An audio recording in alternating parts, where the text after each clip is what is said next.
वहां तो श्री जनक दुलारी सीता ने और बचपन में कौतुक दिखलाया।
सबको ये वचन सुनाओ।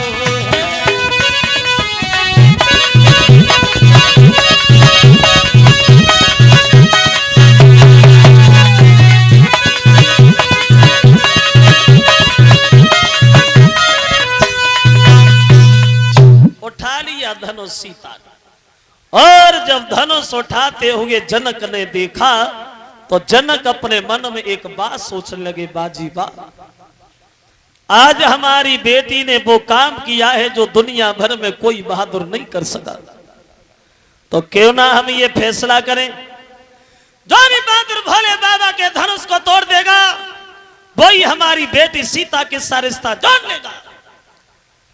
क्योंकि लड़की से लड़का योग्य होना बहुत जरूरी है। लड़की से लड़का ज्यादा पढ़ा लिखा होना चाहिए। अगर लड़की कम पढ़ी है लड़का ज्यादा पढ़ा है तो बन सकती है, और लड़की ज्यादा पढ़ी है और लड़का कम पढ़ा है तो नहीं बनेगी। जैसे कुंडलियां निकलवाते हैं, शादियों में कुंडली निकाली जाती है, तो एक दिन हमारी बुद्धि में आया कि लड़का की कुंडली नहीं निकलवाई जाए, लड़की की सास की कुंडली बहुत जरूरी है। क्योंकि सास और बहू में कम बनती है, तो सास की कुंडली बहुत जरूरी है। तो जनक ने जब ये देखा तो दरबार में जाके सबसे बोले, देखो भैया, आज हमारी बेटी ने वो काम किया है जो दुनिया भर का कोई भी बहादुर नहीं कर सका।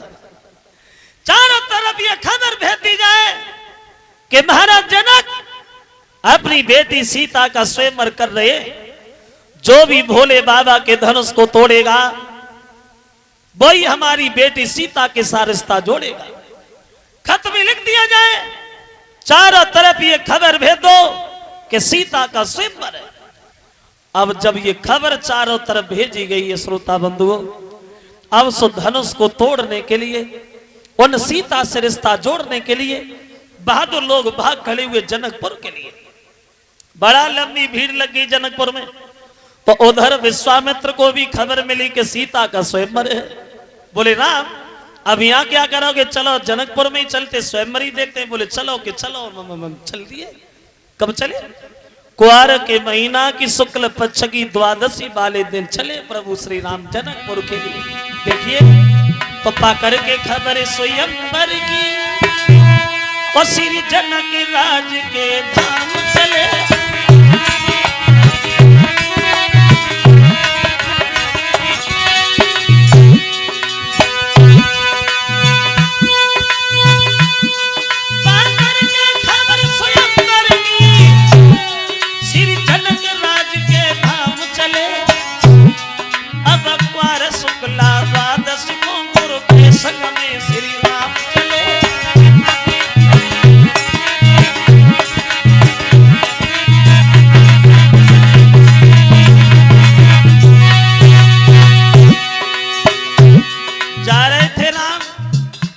ने क्या देखा, गुरु विश्वामित्र से हट करके श्री राम ने नजर पसारी है, देखा झाड़न में पड़ी भई पत्थर की पाई नारी है।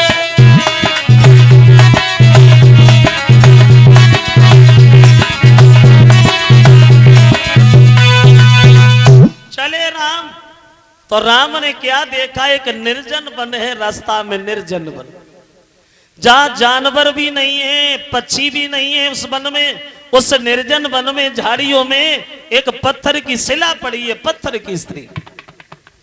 तो राम ने जब उस पत्थर की शिला को देखा तो विश्वामित्र से सवाल करने लगे, गुरुदेव ये क्या है? तो विश्वामित्र बोले हैं राम, ये है गौतम ऋषि की पत्नी अहिल्या। बोले ये पत्थर की काय को बनी गई? जवाब दिया न के पति ने श्राप दे के पत्थर की बना दिया। राम, पति ने क्यों श्राप दिया? बोले सुनो राम, पति ने श्राप इसलिए दिया, ये अहिल्या जो थी ये देखने में बहुत सुंदर थी। एक बार बाग से फूल तोड़ने गई अहिल्या, और जब फूल तोड़ने गई तो इंद्र ने से देख लिया, ये इंद्र बहुत बड़ा कामी था।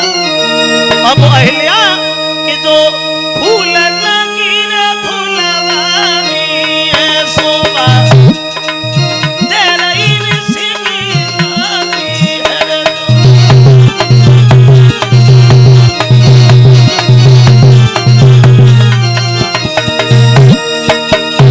राजानी जगई निहारी है, सब बुद्धियां विसारी है रे।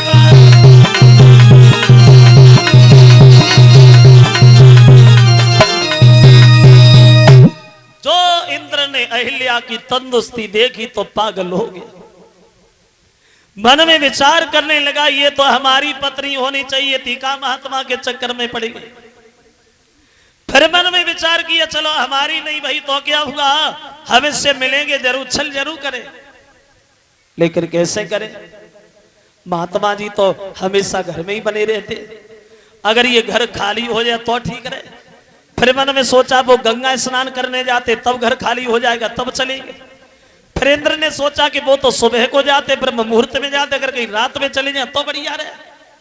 अब बैठा बैठा सोच ही रहा है, तब तक चंद्रमा जो है ये इंद्र के पास पहुंच गया और इंद्र से पूछने लगा, इंद्रदेव क्या सोच रहे हो भैया? बोले कुछ नहीं, चंद्रमा उलझ गया उलझनों में, आज रात को तुम हमारे साथ चले चलो। और चंद्रमा ने इंद्र से ये भी लौट के नहीं पूछा कि तुम हमें लेके कहां चलोगे, चलो कि चलो। ये इंद्र जो था ये चंद्रमा को अपने साथ क्यों लेके गया? किसी दूसरे देवता को क्यों नहीं ले गया? देखिए, हर आदमी के विचार हर आदमी से नहीं मिलते, विचार उन्हीं से मिलते हैं जो अपने ही विचारों का होता है। जैसे झूठ बोलने वाला आदमी सच बोलने वाले आदमी के पास ज्यादा देर रुक नहीं पाएगा, दोनों में लड़ाई हो जाएगी। सूर को सूर, गुड़ी को गुड़ी, ठग को ठगई बहावे, काग को काग मराल और गधा की पीठ गधई खुजे आवे।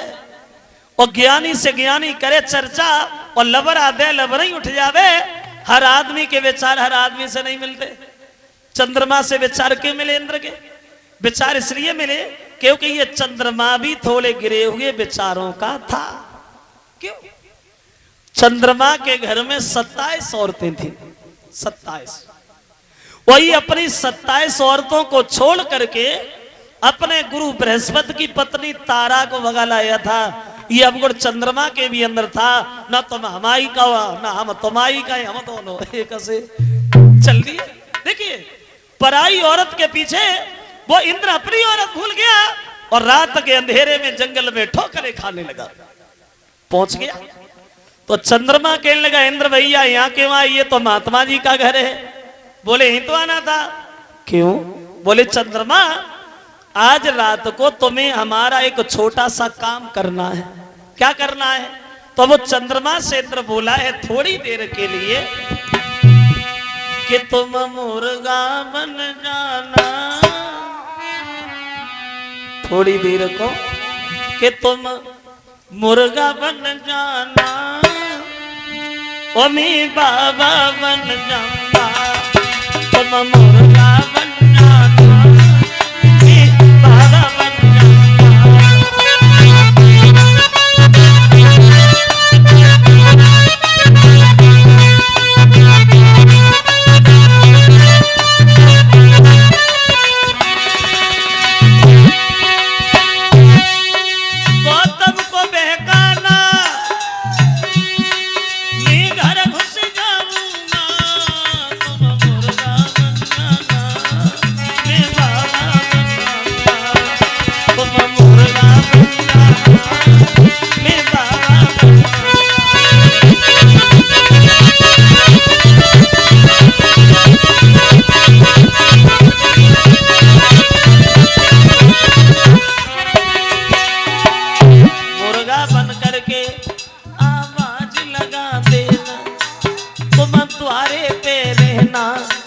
मैं घर घुस जाऊंगा और चल के आऊंगा।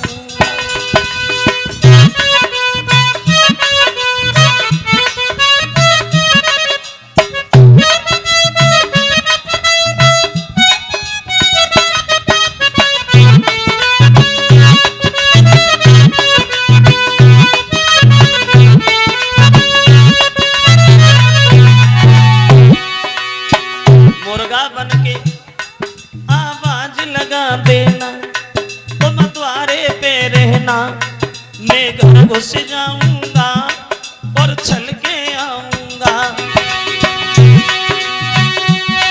तुम इतना काम करना ऐसा न भूलूंगा तुम मुर्गा बन जाना मैं बाबा बन जाऊंगा।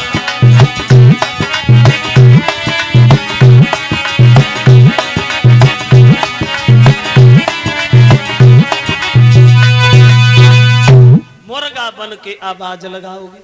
महात्मा जी सोचेंगे गंगा स्नान करने चले जाएंगे, सवेरा हो गया वो हम अहिल्या से छल करने में सफल हो जाएंगे।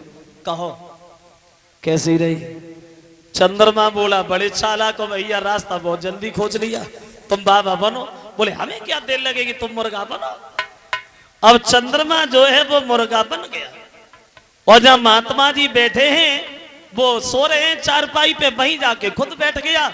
बैठा रहा हुआ क्या रे, होना क्या था वहां पपीती आधी रात रे सोई दैया आवाज लगाई।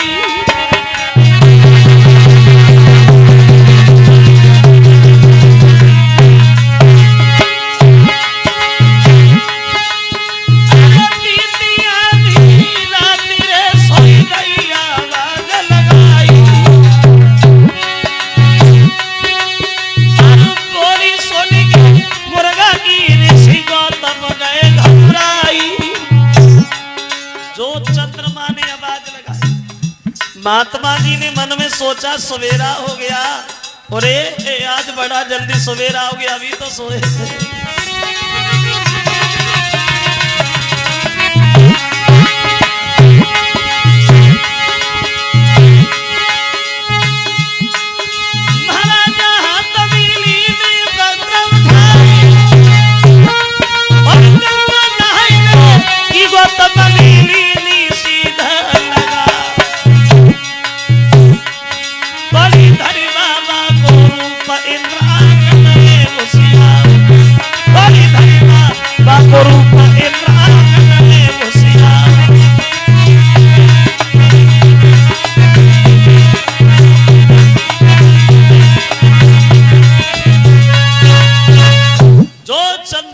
आवाज लगाई, महात्मा जी ने सोचा सवेरा हो गया और ये